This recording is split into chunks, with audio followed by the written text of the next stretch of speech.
Si je devais commencer ce débrief, les amis, avec un seul mot, c'est pas Bahamas comme d'habitude, en tout cas quand je crie, quand il y a une victoire, etc. Parce que là, c'est une équipe de 4ème division. Donc forcément, je vais pas me mettre à crier, c'est pas glorieux, tu vois. Mais ce serait plutôt le mot spectaculaire. Et là, tu vois bien sûr où je vais en venir.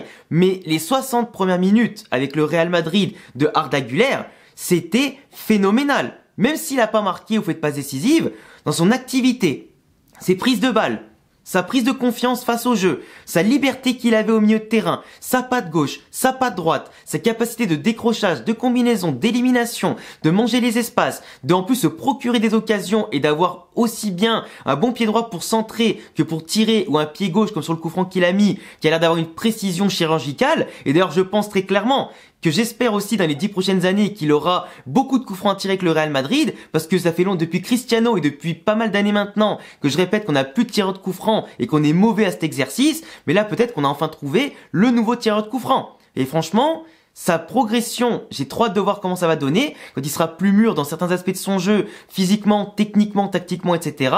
Quand il aura de la confiance, quand il sera dans la rotation, qu'il affrontera les meilleures équipes avec les meilleurs joueurs à ses côtés et qu'il jouera sur un meilleur terrain aussi, globalement, ça fait un peu frissonner. Frissonner de peur, mais autant aussi de plaisir, tu vois. Parce que certains le comparent déjà dans sa façon de jouer à un Lionel Messi, bien sûr d'un autre type, hein. Mais globalement, Mesut Özil, Messi ou quoi que ce soit, ça se voit que, en tout cas, Arda Güler a un petit peu de tout ça en lui. Il est vraiment extrêmement complet déjà, et dès qu'il touche le ballon, il se passe quelque chose. Attention à ne pas s'enflammer, c'est qu'une équipe de 4ème division en face, mais quand il aura des meilleurs coéquipiers à côté de lui, un meilleur contexte, etc., plus de temps de jeu, qui sera plus affiné, qu'il aura encore, pourquoi pas, même pris un peu plus de muscle, pardon, et surtout qui sera dans la rotation pleinement et pourquoi pas en train de se battre pour être titulaire, moi je suis très certain qu'il va exploser, nous éblouir, et que toute l'attente qu'on a eue et que tous les mots qu'a eu Ancelotti, Kroos, Modric, Bellingham, etc. pour lui quand il était pas là et qu'il se la régalait que à l'entraînement et pas en match, je suis désolé mais j'ai l'impression que cette attente est justifiée. On verra ça, mais en tout cas pour moi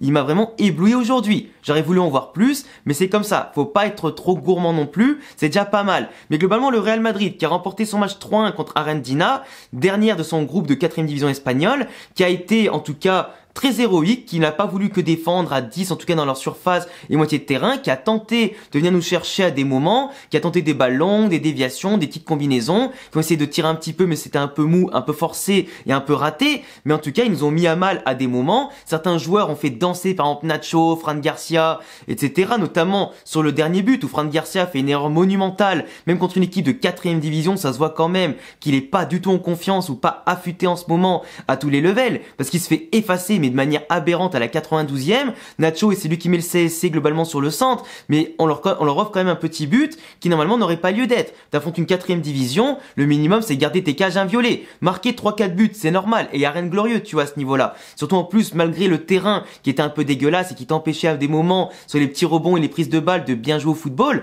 mais globalement, Arandina a été courageuse au niveau d'une équipe en tout cas qui a joué crânement sa chance. Ils avaient rien à perdre, ils ont déjà fait un très beau parcours, sorti Murcie, sorti Cadiz au tour précédent, donc contre le Real Madrid, la meilleure équipe d'Espagne et en plus le tenant du titre de la Copa del Rey et la meilleure équipe du monde, bah forcément ils affrontent en tout cas leurs stars sur lesquels ils jouent à FIFA, etc. avec, mais globalement bah ouais ils ont tout donné ce qu'ils avaient à donner, même si à des moments quand même ils ont été super méchants sur les petits tacles, les petits coups par derrière, tout ça, un peu trop vicelard mais dans le mauvais sens du terme. Et ça aurait pu en tout cas faire mal à certains joueurs, comme Camavinga, comme Brahim, comme Vinicius Tobias surtout, qui en a mangé quand même 3-4, qui était assez méchante et un petit peu faite peut-être par frustration, par manque d'expérience et manque de lucidité aussi de la part de ces joueurs-là. Mais globalement, à part ça, ils ont quand même été intéressants. Et franchement, je leur dis bravo pour l'intensité qu'ils ont mis, pour avoir voulu mettre un maximum le pied, pour avoir mis de la motivation et essayer de passer le plus gros des obstacles. Le Real Madrid est pas tombé dans le piège. Ça a failli être le cas parce que quand même au bout d'une mi-temps, fallait quand même accélérer au bout d'un moment et marquer. Et d'ailleurs, merci à Brahim Diaz d'avoir fait toute la différence aujourd'hui. Parce qu'en première mi-temps, il était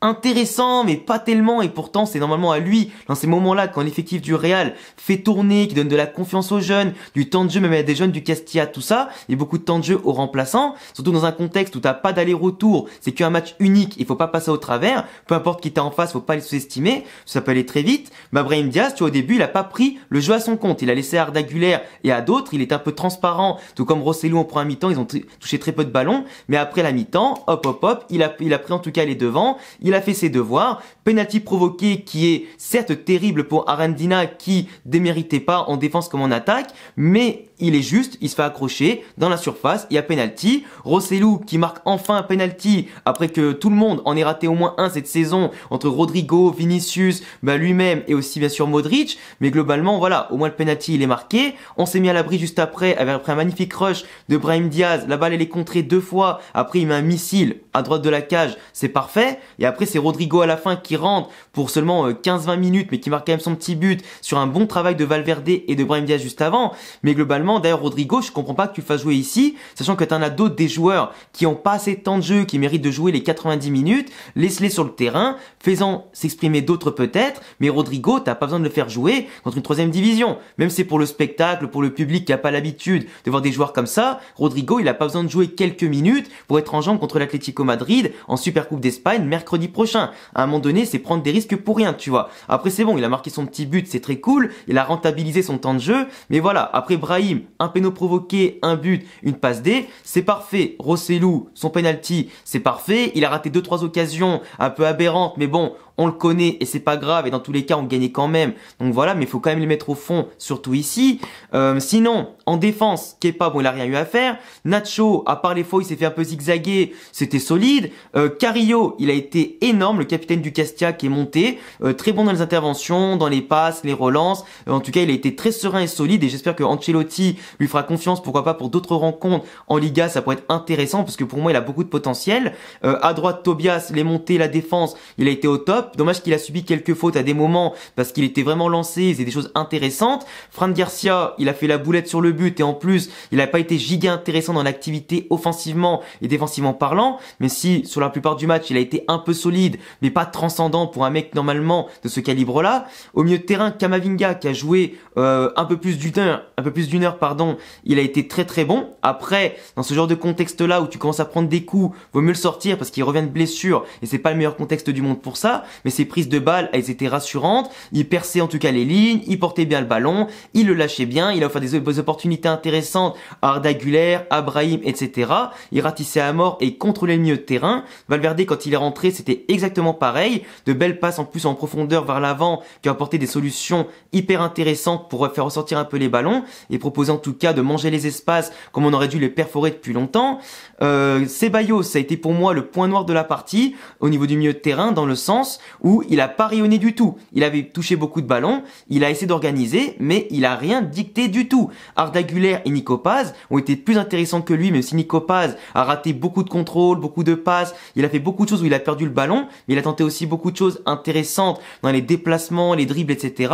Mais Ceballos aujourd'hui, ça a été zéro. Dans les transmissions, les dribbles, le contrôle du jeu, etc. C'est pas le Ceballos qui nous a sauvé par exemple l'an dernier contre Villarreal, en Copa del Rey. C'est pas le Ceballos qui a rayonné un moment pendant 2-3 mois en deuxième partie de saison. Ceballos, il a du mal depuis ses blessures, depuis ses nombreuses rechutes, mais là ça commence à devenir un peu inquiétant, tu vois. Et s'il veut garder sa place au Real Madrid à court moyen long terme, faut qu'il se réveille. Après, il y a qui dont j'ai pas parlé? Je crois que j'ai quasiment parlé de tout le monde, hein. Parce qu'après, Mario Martin et Alvaro Rodriguez, ils ont été intéressants, les petits jeunes, mais ils ont pas eu beaucoup de temps, en tout cas, de se mettre en évidence. Mais après, Ancelotti, tu vois, il a essayé de doser un peu les efforts, de donner un peu de temps de jeu à tout le monde, de gérer en tout cas tout ça, éviter les grosses blessures. Je crois qu'Amavinga, il est quand même parti avec les soigneurs après sa sortie au cas où, mais c'est peut-être un contrôle de routine vu qu'il revient de blessure.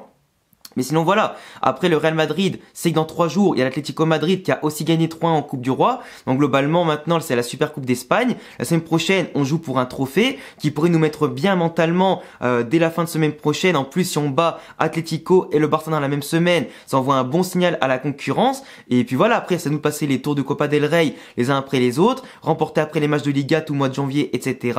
La saison va être longue et forcément concerner un peu tout le monde avec un football qui certes ce soir était pas flamboyant, ni défensivement ni offensivement parlant, mais qui était suffisant pour remporter la victoire par l'expérience et surtout la différence individuelle et collective. Enfin bref, désolé les gars, j'ai pas trop de voix aujourd'hui, là je suis un petit peu malade encore une fois, mais en tout cas, ce match-là était pas forcément le meilleur à voir, mais ce qui compte c'est de passer sans trébucher. Donc maintenant, attendons de voir ce que le Barcelone va faire demain contre Barbatros, je crois que c'est une équipe qui s'appelle comme ça. On verra bien ce que eux vont faire, s'ils vont tomber ou faire comme nous et passer avec plus ou moins de réussite et en tout cas de facilité. Mais je vous laisserai me dire en commentaire vos avis sur ce match-là, et puis n'hésitez pas à vous abonner, cocher la cloche, mettre le petit pouce bleu, me follow sur tous les réseaux en description, et à bientôt les gars pour une prochaine vidéo. Ciao!